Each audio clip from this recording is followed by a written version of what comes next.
കളിച്ച് നല്ല പരിചയമുണ്ട്.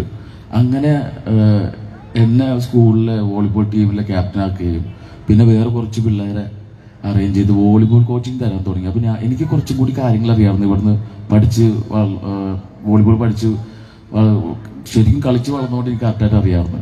എന്നിട്ട് അതിൻ്റെ ആദ്യത്തെ ഒരു ഗെയിം മഹാരാജ് ഗ്രൗണ്ടിലല്ല, മഹാരാജ് ഗ്രൗണ്ടിൽ വോളിബോളിൻ്റെ ആദ്യത്തെ ഗെയിം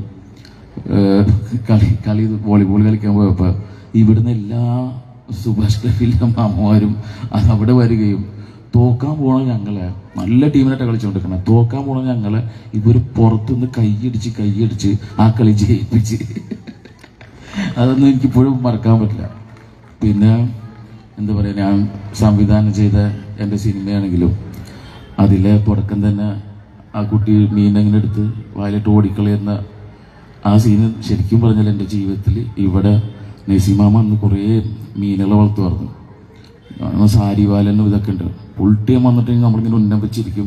മാമൊന്ന് അങ്ങോട്ട് തിരിഞ്ഞ് പോകുമ്പോൾ തന്നെ അതിൽ ഏറ്റവും ബെസ്റ്റായിട്ടുള്ള സാരിവാലൻ എടുത്തിട്ട് ഞാൻ വായിലിട്ട് മുജിറാമയുടെ വീട്ടിൽ അവിടെ വരെ ഓടിപ്പോയി തൊപ്പിങ്ങനെ തിരുമ്പോൾ മാമ പുറകിലുണ്ടാവും. അത് ഏതെല്ലാം എടുത്തോ എന്നിട്ട് ആ സെയിം എൻ്റെ ജീവിതത്തിൽ നടന്ന ആ സെയിം സാധനം തന്നെയാണ് ഞാൻ പറവാന്ന് പറഞ്ഞ പടത്തിൽ ഞാൻ ചെയ്തത്.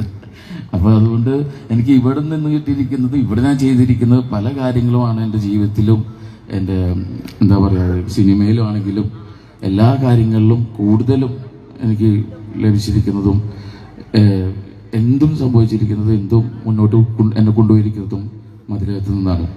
അതുകൊണ്ട് എനിക്ക് എത്ര തീർത്താലും എത്ര പറഞ്ഞാലും മതി വരില്ല. എനിക്ക് അത്രയ്ക്ക് സ്നേഹമുണ്ട് മതിലകത്തിനോടുള്ള എല്ലാവരോടും, സുഭാഷ് ക്ലബിനോടും.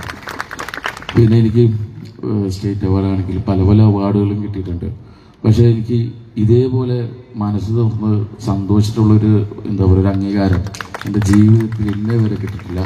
അതുകൊണ്ട് ഞാൻ അത് തന്നതിന് എല്ലാവരോടും, സുഭാഷ് ക്ലബിനോടും, സീനിത എല്ലാവർക്കും എല്ലാവരോടും ഞാൻ നന്ദി പറയുന്നു. Thank you.